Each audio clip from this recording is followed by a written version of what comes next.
Bonjour à tous, joyeux 1er mai à tout le monde. J'espère que vous avez tous votre charmant petit muguet, que vous avez passé une bonne journée, que vous continuerez de passer une bonne journée. Et c'est pour le 1er mai. J'espère que votre journée, en tous les cas, se passe très très bien. 1er mai, nouveau mois, nous allons voir Kara. Kara qui, vu sa dégaine, a une dégaine de paladin, donc c'est pas étonnant. Un paladin sacré, sympathique. On va s'attaquer directement à elle. Premier passif. Résistance innée contre les effets négatifs qui touchent la défense s'applique également aux effets négatifs qui affectent la défense élémentaire. Alors, il parle de la défense, mais moi je vois l'image de réduction d'augmentation des dégâts. Donc, je vais juste être sûr de mon coup et le voir en anglais. Parce que du coup, l'image me porte en confusion, après peut-être que c'est juste moi qui me fais des idées.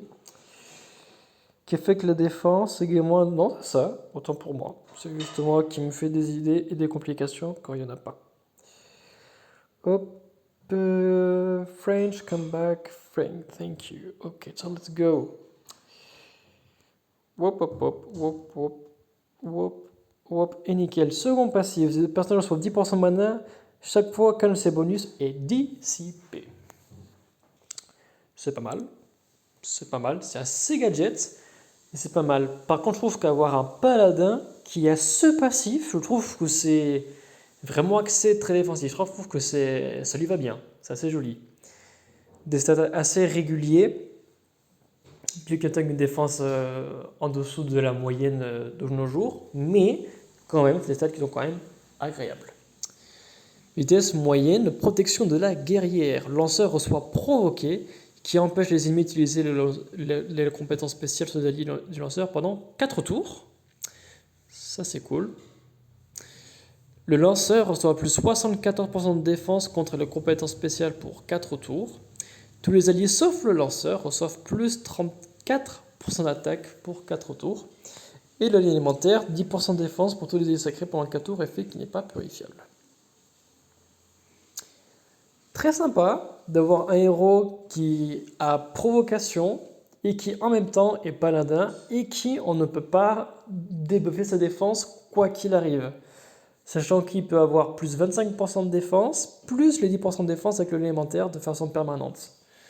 Donc c'est un bon combo. Je trouve que celui va très bien. D'autant plus qu'il a 74 de plus de défense contre compétences spéciales pour 4 tours. Il suffit que n'importe quel autre héros lui donne de la défense, et là c'est bon, je fais de lui un gigatank. Je pense typiquement à. Il utilise un Melendor costume, hop, bam, plus 48% de défense, et hop, vous avez un Kara qui est du feu de Zeus. Le petit jeu d'attaque, il est sympa, je l'aurais un peu plus élevé, perso, ou alors je l'aurais mis sur tout le monde, mais il est sympa. Il est sympa. Est-ce que ça fait de lui un héros titan? Oui et non. Oui et non dans le sens qu'il n'est pas incroyablement titan, mais je connais pas beaucoup de héros 5 étoiles, je parle 5 étoiles, jaune qui augmente l'attaque. Là de suite, j'en ai aucun qui me vient en tête. Si vous en avez un qui vient à l'esprit, dites-le moi en commentaire. Mais en tout cas, là de suite à l'instant T, je n'ai aucun héros sacré 5 étoiles qui augmente l'attaque. Donc de ce fait, je trouve que ça prime pas mal sur les titans. Et surtout titan mythique. Par contre, là oui, parce que du coup, elle va recevoir provocation. Et lorsque le titan mythique va faire son attaque de groupe, eh ben elle a plus 64% de défense contre compétence spéciale. Donc elle va protéger tout le monde. Et en plus, elle va presque rien sentir. Mine de rien, elle est pas mal. En booster de bonus, mais alors oui, très clairement oui. Parce que du coup, elle se donne 3 effets positifs sur elle et 4 sur les autres. Donc c'est pas mal. Et en plus, vu que c'est une classe paladin, il suffit qu'elle ait son bonus de paladin, le lien élémentaire et sa compétence spéciale activée. Elle aura du coup 4 bonus et donc plus 80% d'attaque.